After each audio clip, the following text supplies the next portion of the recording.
Hi, I'm Charlie, and this is Munching Around Milwaukee. Munching Around Milwaukee is a podcast talking about food here, the food scene in Milwaukee. We will be speaking with chefs, restaurateurs, and food influencers during the podcast. So today is our first show, and as I was getting ready to put the list together of the people I was interested in, I wanted to have an influencer, and there was one name at the top of the list, and I called him, and he said yes. That was Rick Rodriguez. So Rick, thanks, great to see you. Appreciate it. Rick's here on his lunch break, so we happen to have lunch. And before we get started, I want to mention that for some reason we're getting sponsored. So this is FreshChef Meal Prep. There's a QR code down there if you want to do it if you're in the Milwaukee area. So FreshChef is the brainchild of Austin Vetter. He's a chef here. Both you and I know Austin. They deliver fresh-to-eat meals. There's no subscriptions. If you're one of those people that gets the national deliveries of ready-made meals, frozen 2 days later, these are fresh, made by a chef here. I'll put my napkin on. And not just Milwaukee area, but Madison area too. Yes. Yeah, they're a great company. So what Austin is going to bring us food on our show, and both Rick and I have the same thing. We've got some rice, broccoli, and salmon. It's very healthy. With bang bang sauce. Oh, the bang bang sauce. I haven't put mine on yet. And he also gave us some. These are protein balls with it's mostly oats and peanut butter with some other good stuff in there. And they also threw in a little protein pack. That's cheese and salami and grapes, and then some trail mix, which of course you need M&Ms on the trail. So yes, we're gonna, of course. So, FreshChef Meal Prep. So Rick, appreciate it. So I called you up and I said, yeah, I'd like to. I'm thinking of doing this podcast, and you said sure. Yeah. But I really, of the food influencers that I know, you've been around a long time, and I don't mean that in an old way, but I can find articles written about you going back 10 years or more that talk about your writing, your reviews. You know, going back to the Sentinel Journal, I think it was the Milwaukee Magazine too. I mean, it's just so you've been doing this a while, and so I want to start just from a personal standpoint. You're a Milwaukeean. Yep, born and raised in Milwaukee. And where do you live now? I live in a neighborhood called Johnson's Woods, just west of the ballpark. Okay, so you're near the ballpark, the Brewers Park, that is. Mm-hmm. And what do you do for work? I'm a product manager for a bank in town. For who? A bank in town. A bank, okay. Yep. So he's nice enough to come here to have lunch with me and talk about food. So how did you get started doing this? And was it kind of a lark? Was it happenstance? Yeah, I think, I've got to really think back to how it all started. But essentially, I think the whole food writing thing probably started through Yelp. And I know that Yelp makes a lot of chefs and restaurant owners out there cringe, but it also makes a lot of them happy because they get good things from Yelp as well. But it kind of started there, I think 14 years ago. And even, I'd even have to go back even before then. I just had an interest in food, and it really started with a business trip to Atlanta. And some colleagues and I from we were there for training class. We went to a restaurant called Imperial Fez in Buckhead. And this restaurant, you had to take your shoes off when you walked in, sat on pillows on the floor. You had this low table. They had live musicians, live belly dancers, and we ate a 7-course meal with our hands. They brought us warm water and a towel to a table. The towel became our napkin. Wash your hands at the table. And it was just such an amazing food experience. And I thought, boy, it would be amazing to have something like this back in Wisconsin. And really what that did for me is it kind of opened my eyes and gave me a craving for other great dining experiences. And then, when I got back from that trip, I just kind of kept my eyes open to see what might be in town, and just I don't know, just opened my mind to other opportunities. And I think I got involved in, just kind of, I'm trying to think of the timing or the sequence of events here, but I was involved in the Young Professionals of Milwaukee, which is now called Fuel Milwaukee, and we were doing social events around town with chefs and restaurants and bars. Also at the time, I had my own dinner club, which the purpose of that was to get a group of friends together, get them out of their comfort zone to try different restaurants. People have a tendency to go to the same restaurants and order the same dishes. Yeah. And they're more willing to experiment. I don't think you and I have that problem. Yeah, we don't have that problem. I think they're more willing to experiment when they're in a fun social setting. So I created that fun social setting, and it also gave me an opportunity to catch up with my friends and also support small businesses. I would go into a restaurant and talk to the chef or owner of the restaurant, ask them, hey, I'm going to bring in 30 to 35 people. Wow. What's the best night of the week that will work for you? Usually a slower night for them. And then ask them, based on their kitchen size and staff, can they do full menu, buffet, family style, prefix? What would work to help them shine? Set up the menu to be beef option, chicken option, vegetarian option, and just kind of go from there. So you were setting up. I mean, you were setting up an entire group of people to go out and basically make a restaurant owner's day. And and then you started writing about the experience. So I wasn't writing about those experiences. What happened was I took a paella making class at Antigua, Latin inspired cuisine. Sure. And I ran into two people. I met a few different classmates there during that paella making class, and then I went to another event at Stack Burger Bar, and I saw two of those same classmates there. Stack right down here? Yes. Okay. And I saw two of those same classmates there, and they said, hey, you're into this whole food thing. You should come with us to one of these events. It happened to be a Yelp Elite event, and I went, and I had a great time, and I thought, okay, I need to get involved in Yelp. So I started writing Yelp reviews, eventually became a Yelp Elite writer, which just allowed me to attend more exclusive events.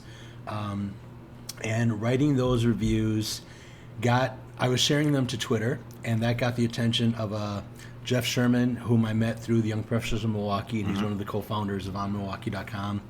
And he asked me if I would like to write for OnMilwaukee.com, which, huge honor. Of course I would want to do that. Exchanged messages with Bobby Tanzillo about some ideas, and one of them was featuring like a pizza of the week. So I kind of became the pizza guy and wrote about a different pizzeria every week. And then after a while, I kind of realized it probably wasn't so healthy to eat pizza every week, so we went to once a month. And when all was said and done, I think I wrote about 103 or 105 different pizzerias in southeastern Wisconsin.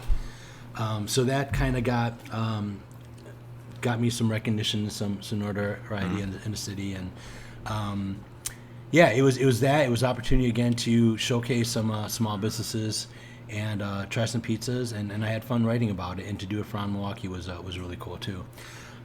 Well, that's what's the way you said the pizzas.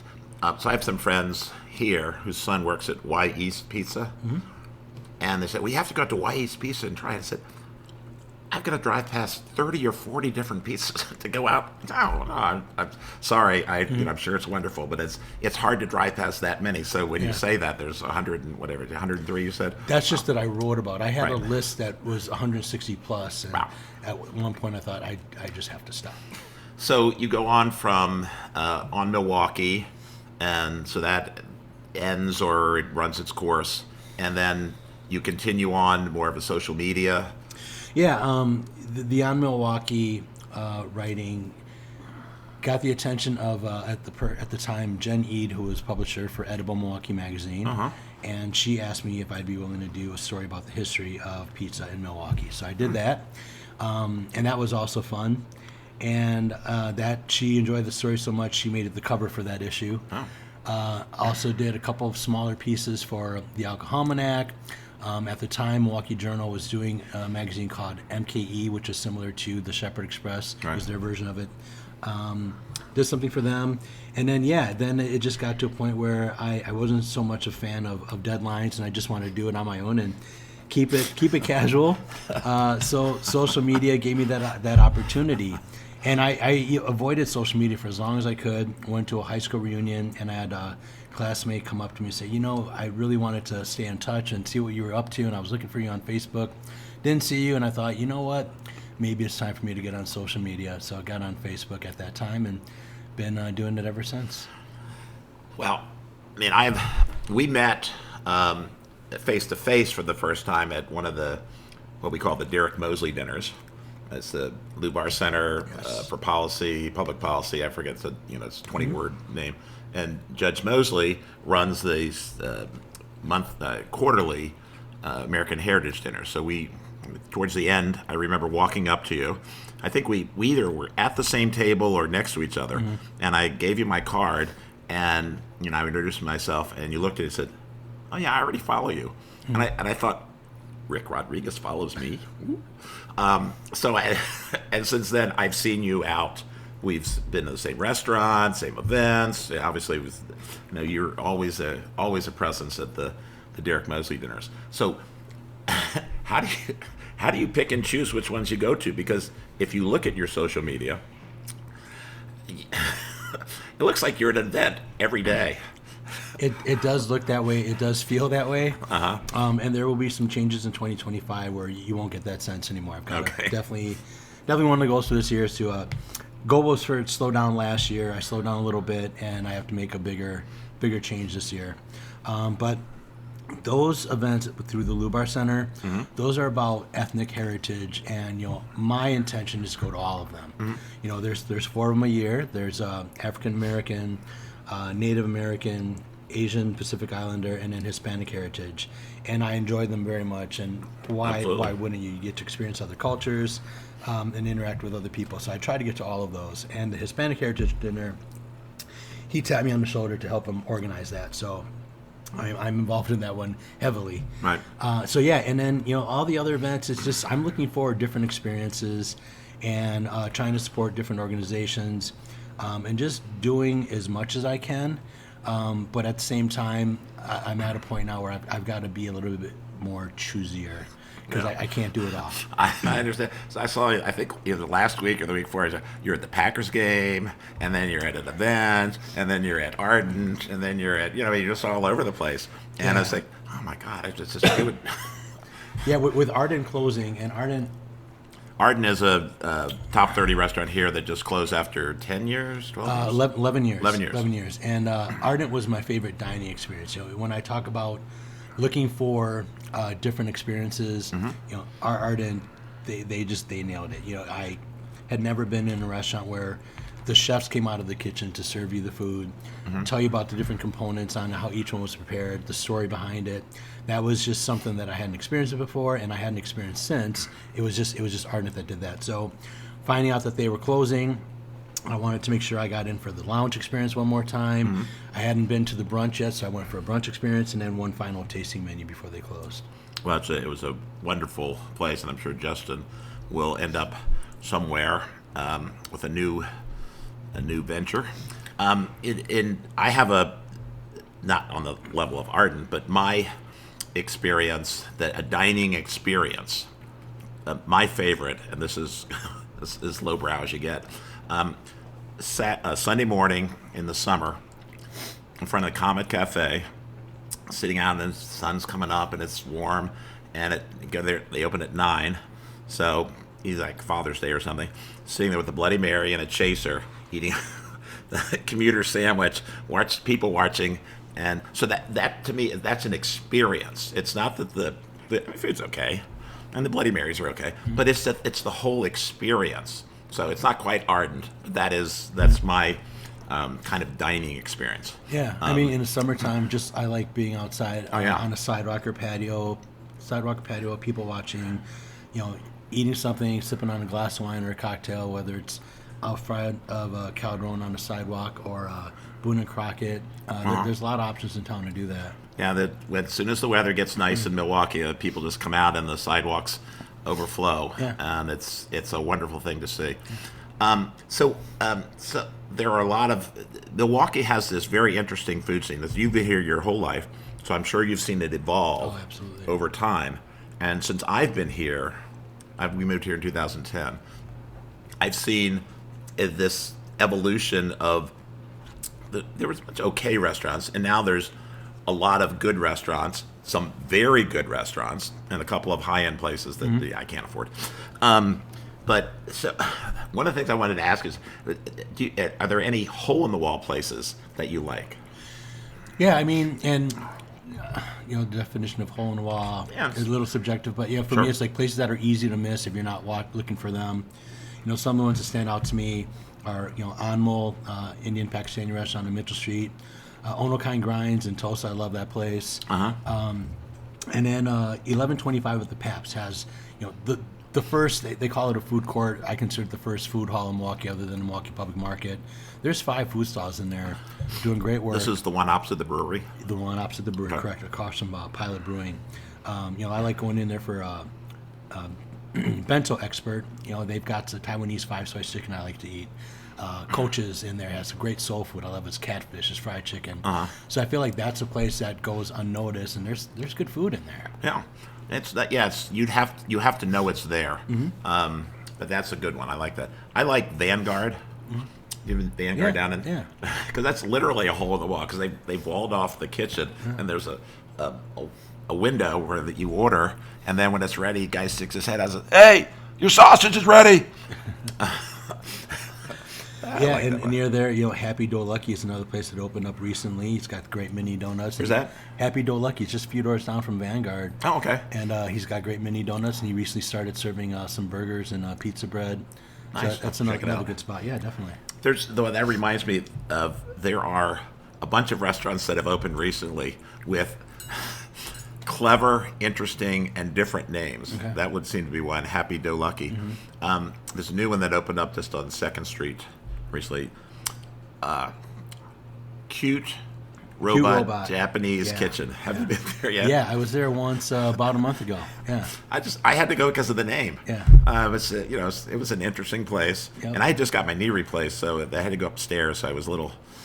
It was the first time on stairs since I had my knee replaced, but I liked it. It was interesting. Yeah, nice decor up there, and that's the space that used to be occupied by the Noble. Right. And I didn't even know there was a 2nd floor there that was used. Right.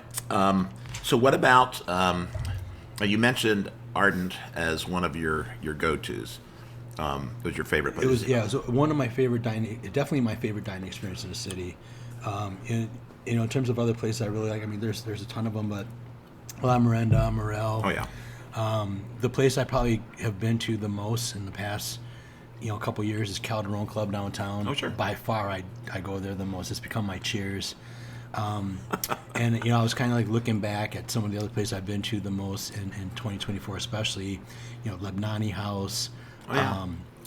College Ends is one I like a lot. Oh yeah. And then a place that's best Italian food. It's very good. A place that it's not a restaurant, but I've been there a lot is Indulgence Chocolatiers. I'm probably in there at least every other week. And where are they? They have a couple things. They have a couple locations. They're in Shorewood, Walker's Point is their main location, and then they've got a location at the corners of Brookfield. All right. And they're in Oakland and on Shorewood? Yeah. Okay. So I'm in there either buying chocolates or going to the pairing bar to pair wine with chocolates or taking one of their classes, and those are a lot of fun. So I would say those are the ones I've probably been to the most in 2024 especially. Yeah, there's a whole, my view of Milwaukee dining is that there are a whole lot of restaurants that you go to and go, I'd go there again. It was pretty good. They're not going to be written up in Food and Wine, but they're the kind of places, like we have 2 or 3, well actually we have 5 restaurants on our block here. I like going to Charlie's, and we're on Catalana Square. But used to be next door to that. Right, and because it's the same, it's easy. I can walk there. Yeah. Sail Loft in the summer, because it's for a restaurant. It's got a great view. Sure. Yeah, being on the water is nice. Yeah, and then we're here in Milwaukee. We live very close to Lake Michigan, and we're on the Milwaukee River here, so we like it. What about now taking Ardent out of the equation, but high-end places that money's no object. Someone gave you a platinum card and said, wherever you want to go. I mean, there it would probably start with Carnivore. It's definitely my favorite steakhouse in town. Birch is very good. I go Oh, there yeah. for tasting menu. Sanford's another place where you like to go for the surprise tasting menu. Those would probably be the three that come to mind. I agree with Stanford. I haven't been to Birch since they changed the name. Yeah, slight name change, but Right. it's definitely great. Chef Kalinal's doing a great job there with his team. So, how about any kind of funny or interesting experience that kind of rises above, just doing a review with something that you go, oh, that was pretty interesting, or something that's off the beaten path a little bit. Boy, that's a tough one. Well, what are you thinking? I'll tell you Yeah. mine. So, maybe about 3 or 4 years ago, I was at Bartolotta's, the original down in Wauwatosa. Yep. And I speak Italian. I speak passable Italian in declarative, present tense sentences, and expecting answers in the same way. But our waiter happened to be Italian, so he spoke Italian. He was fluent, so I was able to converse with him. But the part that was interesting and different and unique is that Paul Bartolotta was there in the kitchen that day, and he comes out, and the waiter says, "Well, this gentleman here speaks Italian." So I got to speak Italian with Paul Bartolotta in Bartolotta's, telling him how wonderful I thought the food was, and that was just one of those experiences that it's hard to express how interesting and different and unique that was, and said meaningful to me. Yeah. Yeah, and obviously Bartolotta restaurants, that definitely comes to mind when you talk about high-end experiences.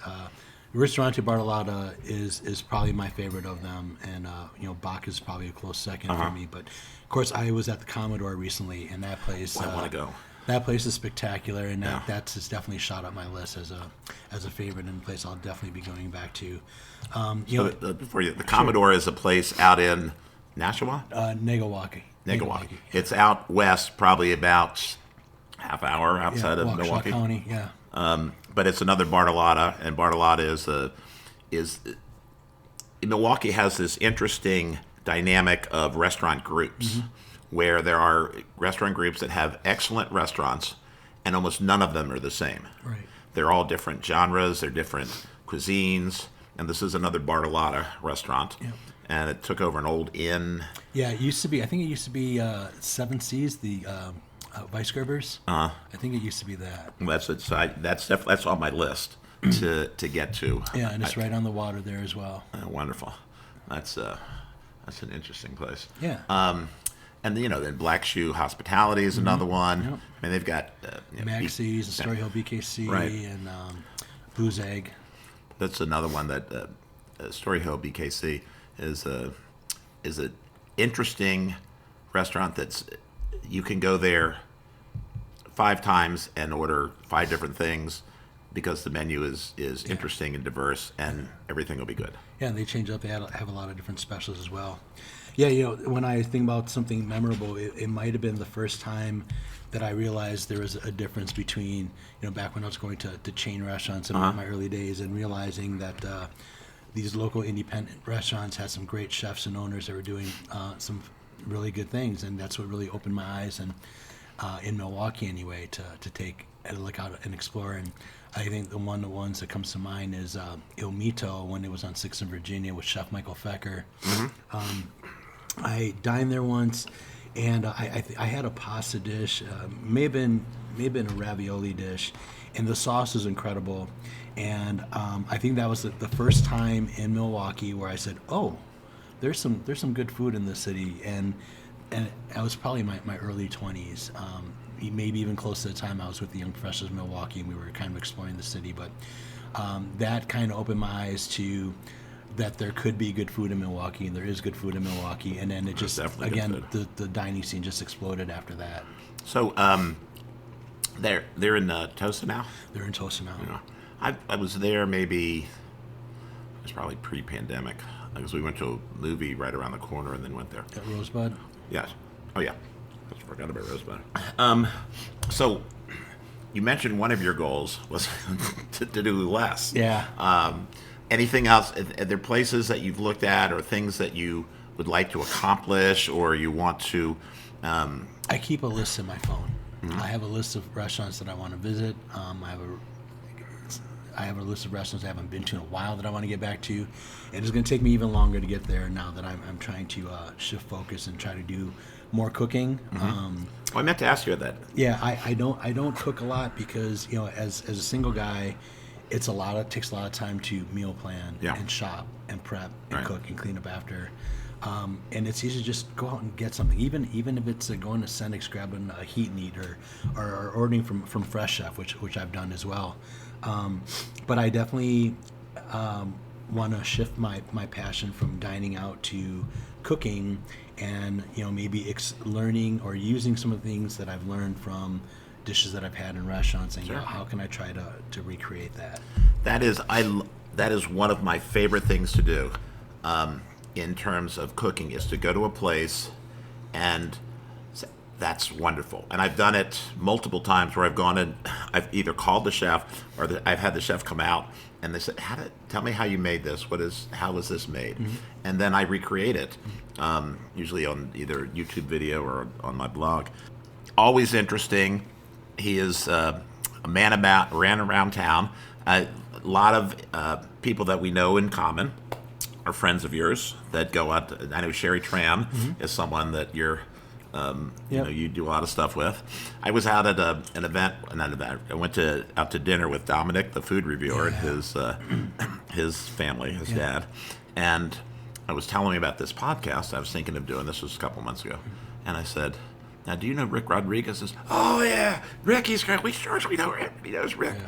Yeah. And Austin Vetter said the same thing. I said, "Well, I was going to have Rick Rodriguez." I said, "Do you know Rick?" I said, "Oh, yeah, everybody knows Rick." Again, been around a long time. Well, I've been around a long time, and I'm not sure how many people know who I am. But I thoroughly enjoy reading your stuff, and I like when you're a judge too. I like that. You've been a judge at Dumpling Fest. It wasn't Dumpling Fest. I was one for. There was a pho competition recently that Elevation put on. Okay, yeah, that's Sherry Tran. So Rick has a time limit here, so we're going to let him get out of here and get back to work. So I want to first thank FreshChef Meal Prep. There's the QR code if you're interested, for sponsoring us and giving us this great food. I'm about halfway through, and I'm going to finish this in just a minute. And I want to thank Rick for taking the time. It's great to see you. I'm honored to be the first podcast. I appreciate that. So next week we're going to have Nick Anton, his friend, who's as a Greek owned a Mexican restaurant La Perla and an Italian restaurant Santino. So go figure. But Nick thinks that no matter what, the Greeks did it better or they invented it. I'm not lying. So thanks so much for taking the time to watch Munching Around Milwaukee. And we'll see you next time. All right, thanks.